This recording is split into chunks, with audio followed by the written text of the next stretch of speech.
तो दोस्तों नमस्कार, स्वागत है आप लोगों का हमारे चैनल में। आज हम पढ़ेंगे active voice and passive voice. देखिए, ये Allahabad high court group D का जो मेंस का एग्ज़ाम होने वाला है। प्री में दो क्वेश्चन दिया था, मेंस में भी लगभग 2 क्वेश्चन तो कंफर्म देगा ही।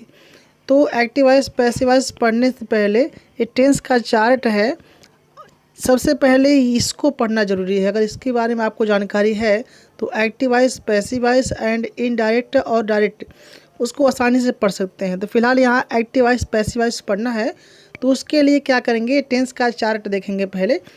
देखिए, वीडियो थोड़ा सा लॉन्ग रहेगा और एक ही वीडियो में पूरा एक्टिव वॉइस पैसिव वॉइस पूरा खत्म हो जाएगा। देखिए, यहाँ दिया गया है टेंस, ये प्रेजेंट टेंस है, ये पास्ट टेंस का कॉलम पूरा है, ये फ्यूचर टेंस का है। ऐसे ऊपर से ये इंडेफिनिट टेंस है और ये कंटीन्यूअस है पूरा, ये परफेक्ट है और ये परफेक्ट कंटीन्यूअस है। तो इसमें ध्यान देंगे कि जब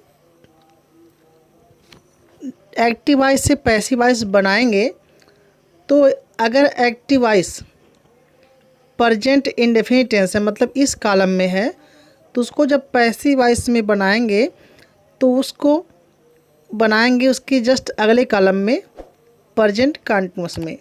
ऐसे ही अगर active voice past indefinite tense में है तो उसको जब पैसिव वॉइस बनाएंगे तो उसके जस्ट अगले कॉलम में मतलब पास्ट कंटीन्यूअस में बनाएंगे।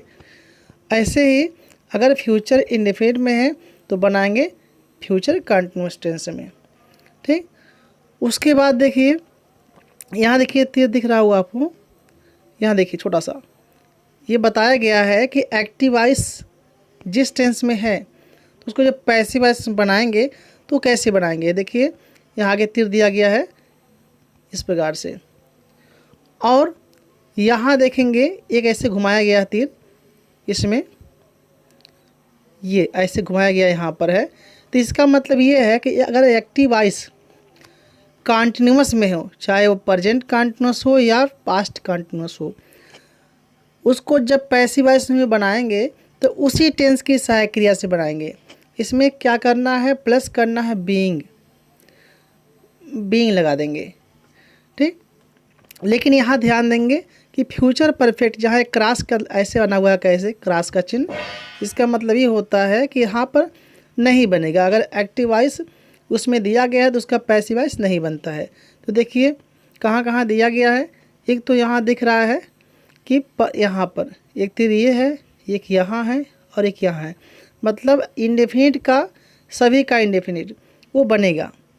और उसके बाद ये कंटीन्यूअस में 2 बनेगा, एक तो ये और एक ये।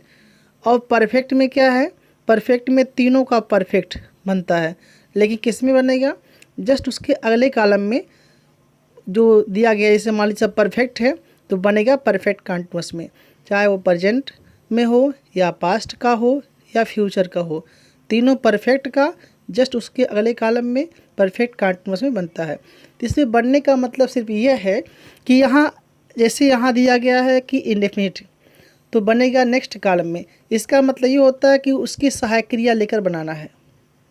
ठीक, अगर एक्टिव वॉइस प्रेजेंट इंडेफिनिट में है तो पैसिव वॉइस अगर बनाएंगे तो सहायक क्रिया किसकी लेंगे, प्रेजेंट कंटीन्यूअस की लेंगे। ठीक, देखिए ये तो हो गया कि किस टेंस में दिया गया है एक्टिव वॉइस, तो पैसिव वॉइस किस टेंस में बनाएंगे, यहाँ पर पूरा चार्ट दिया गया है। तो सबसे पहले आप इसको तैयार कर लेंगे, क्योंकि बिना इसके तैयारी के आगे आप एक्टिव वॉइस पैसिव वॉइस नहीं पढ़ पाएंगे। तो इसमें देखिए ये याद करना पड़ेगा पूरा टेंस का चार्ट। ठीक है, तो यहाँ पर लिखा गया है, इसको आप याद कर सकते हैं। अब देखिए एक्टिव वॉइस से पैसिव वॉइस बनाते कैसे हैं, उसके आगे देखिए। तो देखिए शुरू होता है अपना active voice and passive voice. इसका रूल्स एक ही है, ज़्यादा रूल्स इसका नहीं है। बाकी टेंस में परिवर्तन कैसे करना है आगे हम बता दिए हैं। तो देखिए इसमें करना क्या है कि कोई भी सेंटेंस दिया गया है, इसे एक्टिव वॉइस दिया गया है, तो एक्टिव वॉइस को पैसिव वॉइस में बनाने के लिए पहला नियम ये है कि आप सब्जेक्ट को रखेंगे ऑब्जेक्ट के स्थान पर ऑब्जेक्ट को रखेंगे सब्जेक्ट के स्थान पर और हमेशा क्रिया की थर्ड फॉर्म लगाना है। बाकी टेंस में परिवर्तन कैसे करना है वो बता चुके हैं। और आगे देखेंगे, जब आप सब्जेक्ट को ऑब्जेक्ट के स्थान पर रखेंगे तो ये थोड़ा सा ध्यान रखना है कि वो बाय के साथ रखना है। इससे अगर सब्जेक्ट आई आ गया तो जब इसको ऑब्जेक्ट के स्थान पर रखेंगे तो लिखेंगे बाय मी। ऐसे अगर ही आ गया है तो लिखेंगे बाय हिम। यू आएगा तो बाय यू, वी आएगा तो बाय अस, दे आएगा तो बाय देम, सी आएगा तो बाय हर एंड इट आएगा तो बाय इट। इसको ध्यान देना है। अब इसका एग्जाम्पल शुरू करते हैं। देखिए, जैसे दिया गया है एक्टिव वॉइस में, आई राइट ए लेटर। तो पहले पहचानिए क्या क्या दिया गया है। आई क्या है? सब्जेक्ट है, यहाँ सहायक क्रिया तो नहीं है लेकिन क्रिया है। राइट क्या है? क्रिया है। और ए लेटर क्या है? ऑब्जेक्ट है। तो नियम क्या कहता है? इसमें नियम ये बताया गया है कि सब्जेक्ट को रखेंगे ऑब्जेक्ट के स्थान पर, इस ऑब्जेक्ट को रखेंगे सब्जेक्ट के स्थान पर। तो देखिए इसका पैसिव वॉइस बनाया गया है। पहले क्या करेंगे? ए लेटर को पहले लिखेंगे, सब्जेक्ट हो गया। उसके बाद सहायक क्रिया होना चाहिए। तो सहायक क्रिया देखिए यहाँ पर इज है, सब्जेक्ट हो गया, सहायक क्रिया हो गया। अब क्या होना चाहिए? क्रिया। हमेशा क्या करते हैं? क्रिया की थर्ड फॉर्म लगाते हैं। तो जो राइट है इसका थर्ड फॉर्म हो जाएगा रिटन। और बचा क्या है? राइट, ए लेटर भी लिख चुके हैं, राइट भी हो गया है, आई बचा है। तो आई जब यहाँ आएगा ऑब्जेक्ट के स्थान पर तो हो जाएगा बाय मी। अब यहाँ ध्यान ये देना है कि यहाँ जो इज आया है ये आया कैसे है। तो सबसे पहले जो ये टेंस दिया गया है इसको पहचानना पड़ेगा कि ये किस टेंस में दिया गया है, ये एक्टिव वॉइस। तो देखिए पहचानने का तरीका क्या है। देखिए जितने भी टेंस है सबके कुछ न कुछ सहायक क्रिया दिखेगी सेंटेंस में, लेकिन एक तो प्रेजेंट इंडेफिनिट और पास्ट इंडेफिनिट, ये दो ऐसा टेंस होता है कि इनके सेंटेंस में सहायक क्रिया दिखती नहीं है। वहाँ मतलब होती ही नहीं है। यहाँ पर जैसे आई राइट है तो कोई सहायक क्रिया इज, एम, आर जैसे भी होता है, तो ये सब यहाँ दिखेगा नहीं। लेकिन अन्य जो टेंस है उसमें कहीं न कहीं सहायक क्रिया दिखेगा। अभी आगे हम बताएंगे इसके बारे में। तो जब यहाँ सहायक क्रिया नहीं दिख रहा है तो सिंपल सी बात है, या तो ये प्रेजेंट इंडेफिनिट होगा या तो पास्ट इंडेफिनिट होगा। तो कैसे पहचानेंगे कि प्रेजेंट है कि पास्ट है? देखिए अगर ये क्रिया की फर्स्ट फॉर्म दिया है इसका मतलब ये प्रेजेंट इंडेफिनिट टेंस है, लेकिन अगर सेकेंड फॉर्म दिया है तो पास्ट इंडेफिनिट हो जाएगा। तो देखिए क्या प्रेजेंट इंडेफिनिट है। और प्रेजेंट इंडेफिनिट का हम बताए हैं कि जस्ट उसके अगले कॉलम में प्रेजेंट कंटीन्यूअस में बनाएंगे। तो वहाँ करना क्या होता है, सिर्फ उसकी सहायक क्रिया लेते हैं। तो प्रेजेंट कंटीन्यूअस में सहायक क्रिया एक तो इज होता है, एक एम होता है और एक आर होता है। तो यहाँ देखिए ए लेटर जब यहाँ आएगा तो ए लेटर एक वचन है और एक वचन के साथ इज का प्रयोग करते हैं। बाकी सब बता ही चुके हैं। नेक्स्ट देखिए, और जैसे और देखिए यहाँ पर एक्टिव वॉइस दिया है my father does not teach me. तो पहले यहाँ देखेंगे सब्जेक्ट कौन सा है। तो माई फादर सब्जेक्ट है, डज नॉट सहायक क्रिया है, टीच क्रिया है जो क्या बनेगा? थर्ड फॉर्म बनेगा। और यहाँ पर जो मी है ये क्या है? ऑब्जेक्ट है। तो नियम क्या कहता है कि सब्जेक्ट को पहुँचाएंगे ऑब्जेक्ट के स्थान पर, ऑब्जेक्ट को पहुँचाएंगे सब्जेक्ट के स्थान पर। तो मी को जब यहाँ ले आएंगे सब्जेक्ट बनाएंगे तो मी का हो जाएगा आई। तो ये बन गया आई, यहाँ पर हो गया। अब आई हो गया तो सहायक क्रिया क्या लेंगे?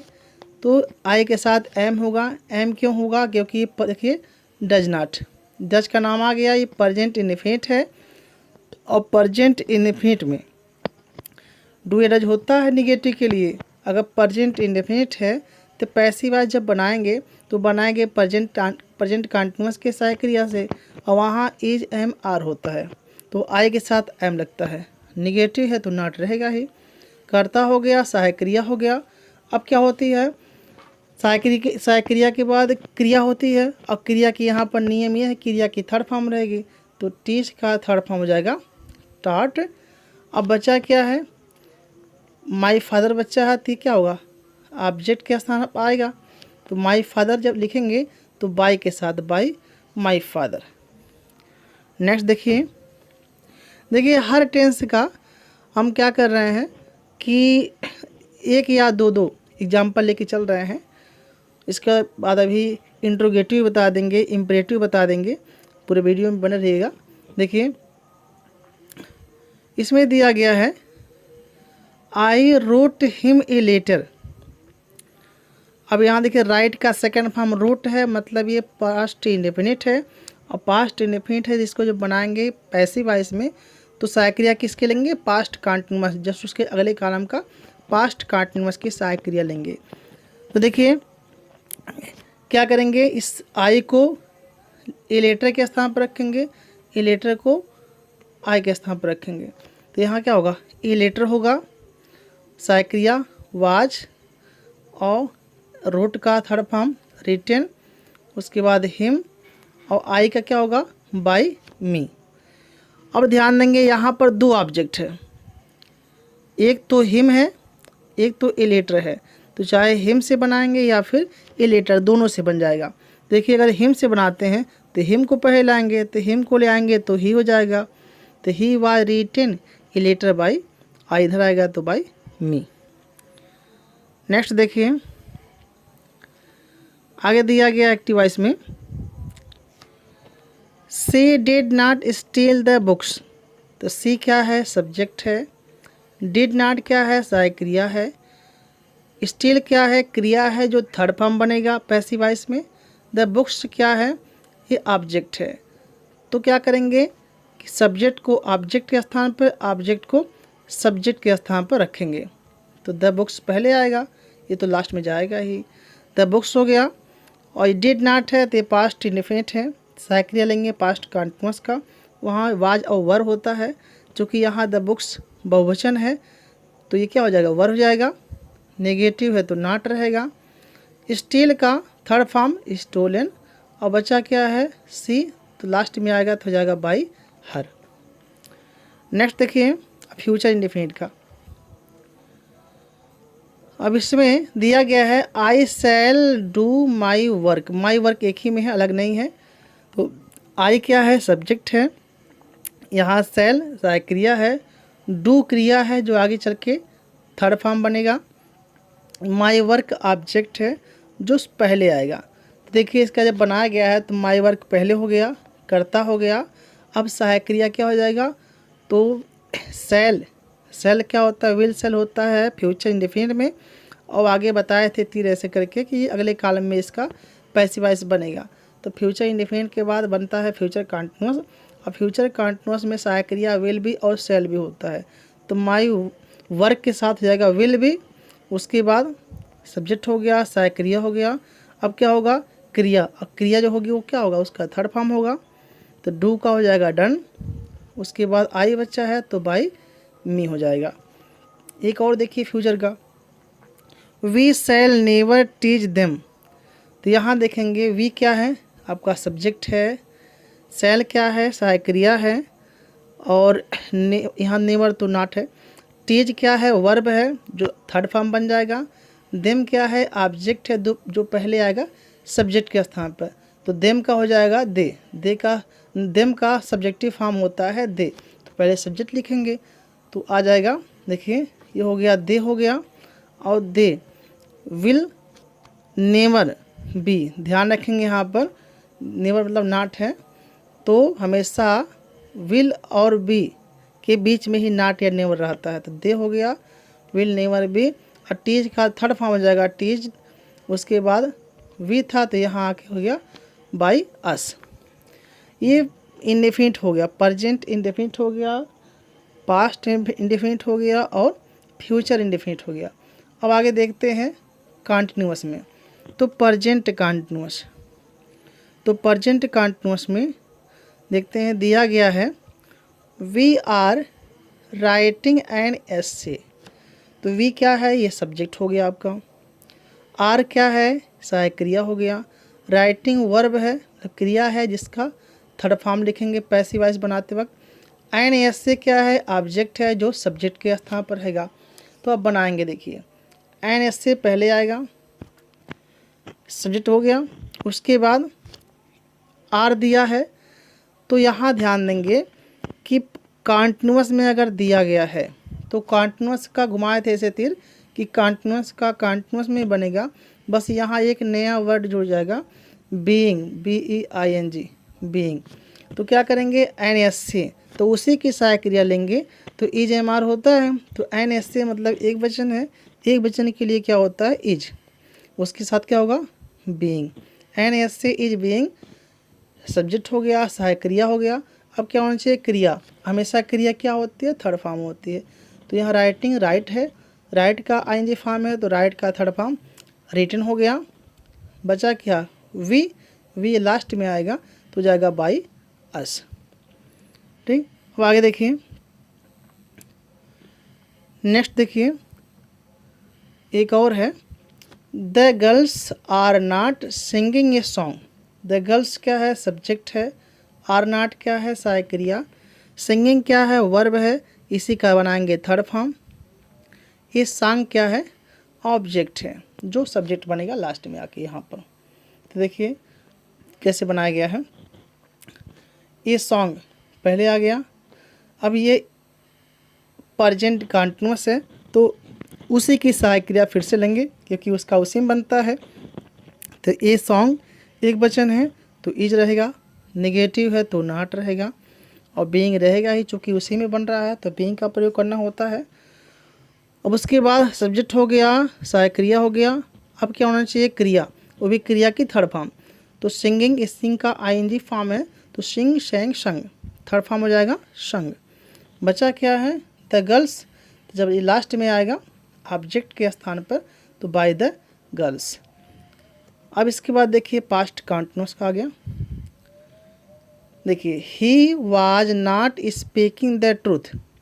ही क्या है, सब्जेक्ट है। वाज नॉट क्या है, सहायक क्रिया है। स्पीकिंग क्रिया है जो थर्ड फॉर्म बनेगा। द ट्रूथ क्या है, ऑब्जेक्ट है जो सब्जेक्ट बनेगा। तो देखिए वाज आ गया मतलब पास्ट कंटिन्यूअस है। और पास्ट कंटिन्यूअस में जो है देखिए, चाहे प्रेजेंट कंटिन्यूअस हो या पास्ट कंटिन्यूअस हो, दोनों का उसी में घुमा दिए थे ऐसे कि इसका उसी की सहायक क्रिया से बनेगा, बस इसमें क्या करना होता है, बीइंग का प्रयोग करना होता है। तो देखिए द ट्रूथ पहले आएगा, द ट्रूथ हो गया, तो यहाँ एक वचन है तो वाज नॉट रहेगा, क्योंकि यहाँ वाज और वर होता है तो वर बहुवचन के लिए होता है। यहाँ एक वचन है तो वाज रहेगा, निगेटिव है तो नॉट है, और इसके साथ क्या होता है, बीइंग जुड़ जाता है। स्पीकिंग, ये स्पीक का आईएनजी फॉर्म है तो स्पीक का थर्ड फॉर्म होता है स्पोकन। बचा क्या है, ही बचा है, तो ही लास्ट में आता है ऑब्जेक्ट के स्थान पर, तो हो जाएगा ही का होता है बाय हिम। एक और देखिए पास्ट कंटिन्यूअस का, ये दिया गया है, the girls were playing hockey. The girls क्या है, सब्जेक्ट है जो लास्ट में जाएगा। वर क्या है, हेल्पिंग वर्ब है। और उसके बाद यहाँ प्लेइंग क्या है, आईएनजी फॉर्म है प्ले का, ये वर्ब है तो इसका थर्ड फॉर्म बनेगा। हॉकी ऑब्जेक्ट है जो पहले आएगा, तो ये हॉकी यहाँ पर आ गया, एक वचन है तो वाज रहेगा, बीइंग रहेगा। उसके बाद प्ले का थर्ड फॉर्म प्लेड हो जाएगा। और बचा क्या है, द गर्ल्स, तो लास्ट में आएगा बाय द गर्ल्स। तो ये पास्ट कंटिन्यूअस का भी हो गया। अब देखिए फ्यूचर कंटिन्यूअस का नहीं बनता, वहाँ से क्रॉस का चिन्ह लगाए थे कि फ्यूचर कंटिन्यूअस का नहीं बनता है। अब देखिए परफेक्ट में चलते हैं, तो पहले प्रेजेंट परफेक्ट देखते हैं। तो यहाँ प्रेजेंट परफेक्ट दिया गया है, you have not drunk the coffee. You क्या है, सब्जेक्ट है। हैव नॉट क्या है, सहायक क्रिया है। ड्रंक थर्ड फॉर्म है। ये पहले देखिए अच्छी बात यह है कि परफेक्ट में अगर दिया गया है तो पहले से थर्ड फॉर्म दिया होता है, तो यहाँ थर्ड फॉर्म यहाँ ढूंढने की ज़रूरत नहीं है, पहले से दिया रहता है। द कॉफ़ी, द कॉफ़ी जो है ये ऑब्जेक्ट है, तो लास्ट में दिया गया है तो पहले आएगा, सब्जेक्ट के स्थान पर आएगा, और सब्जेक्ट ऑब्जेक्ट के स्थान पर, ऑब्जेक्ट और सब्जेक्ट के स्थान पर, तो क्या होगा, द कॉफ़ी पहले आएगा। तो देखिए कैसे बनाया गया है, यहाँ पर है।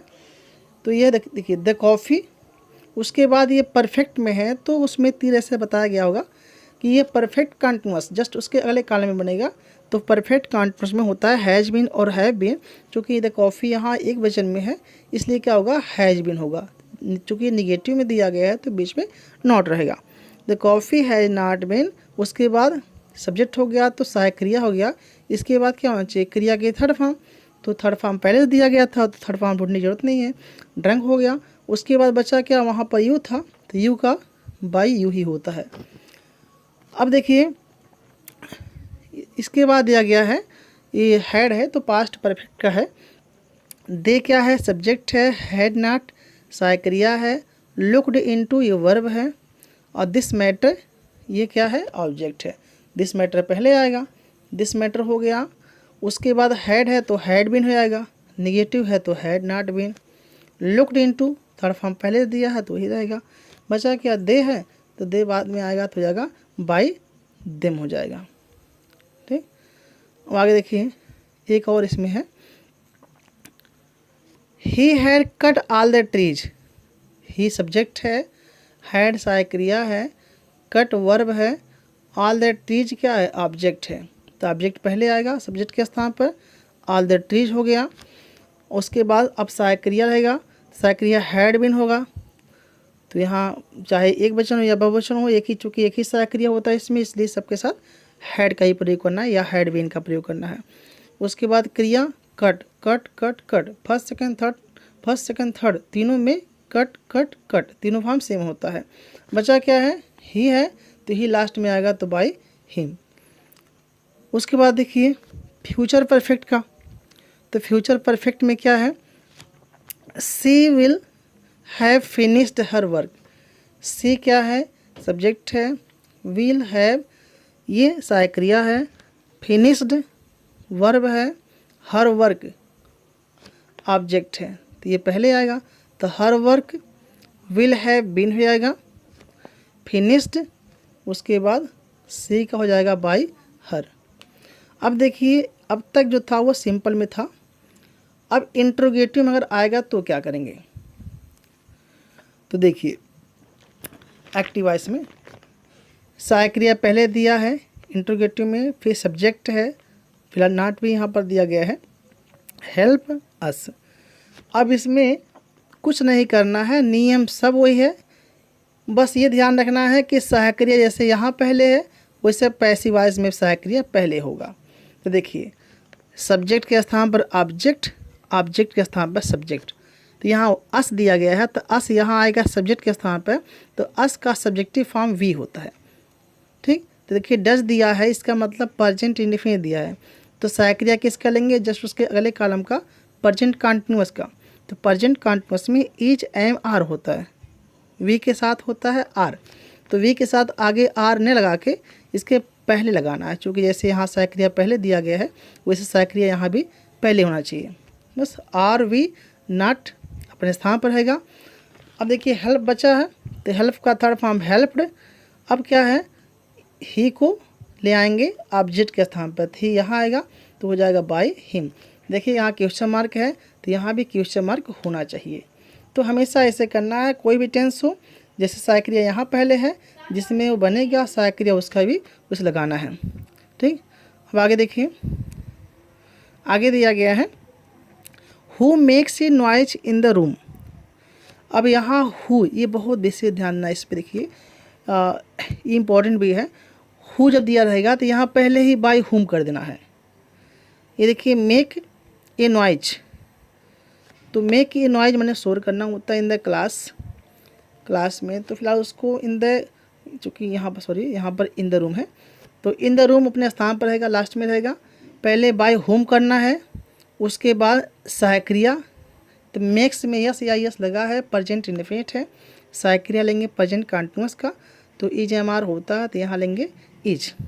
उसके बाद अब सब्जेक्ट यहाँ हो जाएगा ए नॉइज, उसके मेक का थर्ड फॉर्म हो जाएगा मेड इन द रूम। ठीक है, यहाँ बाय होम रहेगा, फिर हेल्पिंग वर्ब रहेगा, उसके बाद सब्जेक्ट रहेगा, उसके बाद वर्ब की थर्ड फॉर्म रहेगी, जो बचा है ऑब्जेक्ट वो रहेगा। अब देखिए अगर प्रश्न सूचक शब्द आ जाए तो क्या करेंगे, जैसे व्हाई दिया है, डज दिया है सी अब्यूज हिम। तो इसमें कुछ नहीं करना होता। अगर प्रश्न सूचक शब्द दिया है तो उसको अपने स्थान पर जैसे तैसे उतार दो, कुछ नहीं करना होता। जैसे वाई आ गया, व्हेन आ गया, वेयर आ गया, तो इसको अपने स्थान पर रखना है। बाकी जो परिवर्तन इसके पहले बताए हैं सेम वैसे करना है। जैसे देखिए ये अपने स्थान पर है, ये आपस में स्थान बदलेगा। हिम का क्या हो जाएगा, ही हो जाएगा। उसके अब्यूज क्या हो जाएगा, अब्यूज्ड हो जाएगा। सी का क्या होगा, बाई हर हो जाएगा। बस यहाँ सहायक क्रिया ध्यान देंगे कि ये डज है, प्रेजेंट इंडेफिनिट है, तो बनेगा प्रेजेंट कंटीन्यूअस के सहायक क्रिया से। इज एम आर होता है तो ही के साथ इज लगता है, तो यहाँ भी सहायक क्रिया पहले कर देंगे बस। और एक देख लीजिए हु वाला, हु टाइप में, who has broken the chair. Who का हो जाएगा बाय हुम। उसके बाद हैज़ दिया है तो प्रेजेंट परफेक्ट है, बनेगा प्रेजेंट परफेक्ट कंटीन्यूअस। तो होता है हैज़ बिन होता है, तो पहले हैज़, उसके बाद सब्जेक्ट क्या होगा, यहाँ द चेयर ऑब्जेक्ट है, ये सब्जेक्ट के स्थान पर आएगा तो हो जाएगा द चेयर। उसके बाद तब बीन, और बचा क्या है ब्रोकन। क्योंकि यहाँ थर्ड फॉर्म पहले दिया है तो थर्ड फॉर्म वही रहेगा इसका। और क्वेश्चन मार्क ध्यान रखना, क्वेश्चन मार्क हमेशा वही रहेगा। क्वेश्चन मार्क दिया गया है तो उसमें भी पैसिव वॉइस में क्वेश्चन मार्क रहेगा। ठीक, अब इम्परेटिव देखिए, इम्परेटिव कैसे बनता है।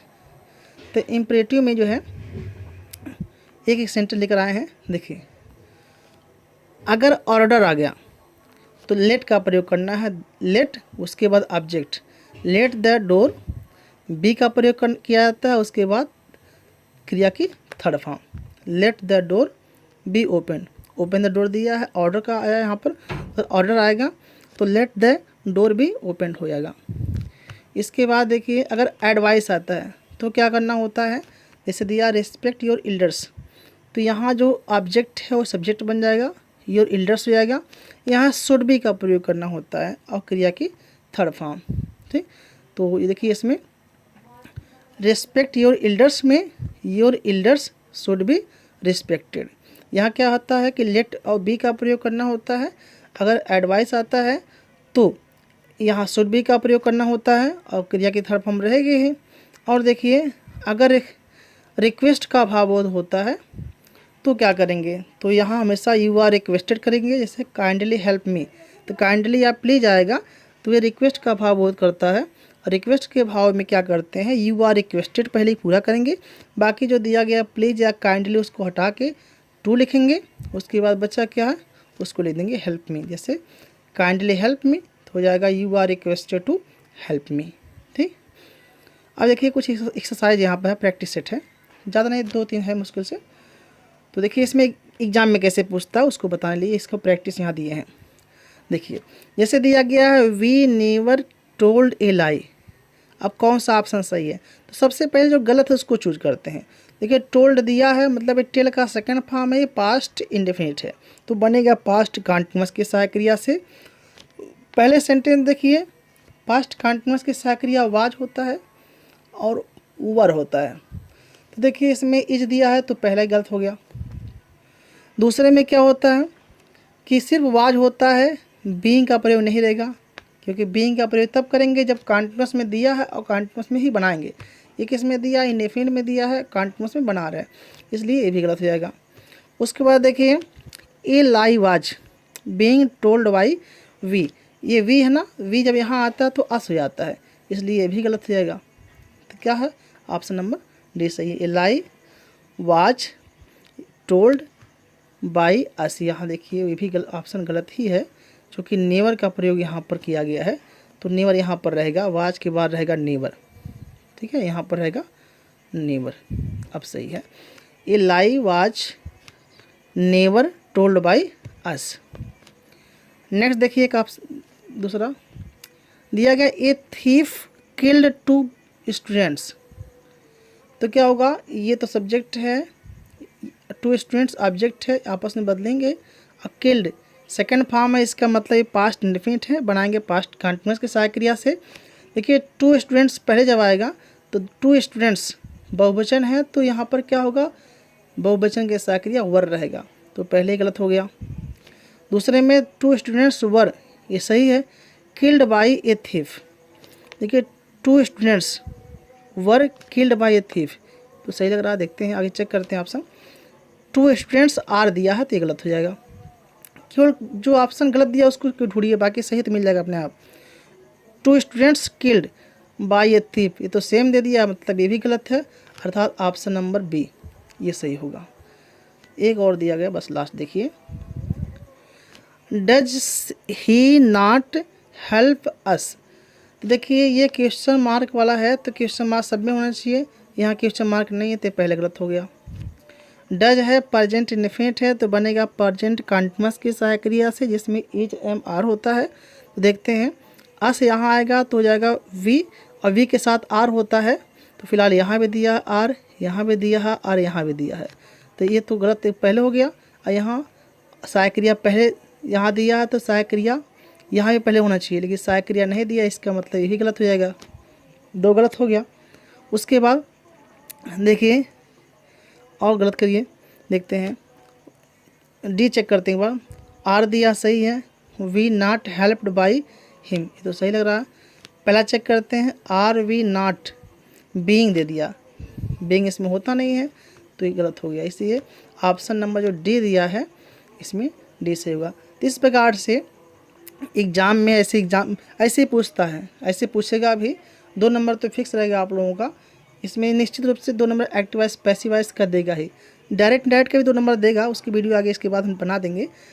तो देखिए ऐसे ऑप्शन देगा, क्वेश्चन देगा, 4 ऑप्शन देंगे, उसमें से कौन सा सही है ये बताना होता है। तो इस प्रकार से आपका एक्टिव वाइज पैसिव वाइज पूरा कंप्लीट हो गया। वीडियो को देखने के लिए धन्यवाद, और अगर चैनल को अभी तक सब्सक्राइब नहीं किए हैं तो प्लीज़ कर लीजिए और बेल आइकन प्रेस कर दिए, चूँकि जितना वीडियो बनाएंगे अपलोड करते रहेंगे ताकि आप तक जल्दी से जल्द पहुँच सके। Thank you.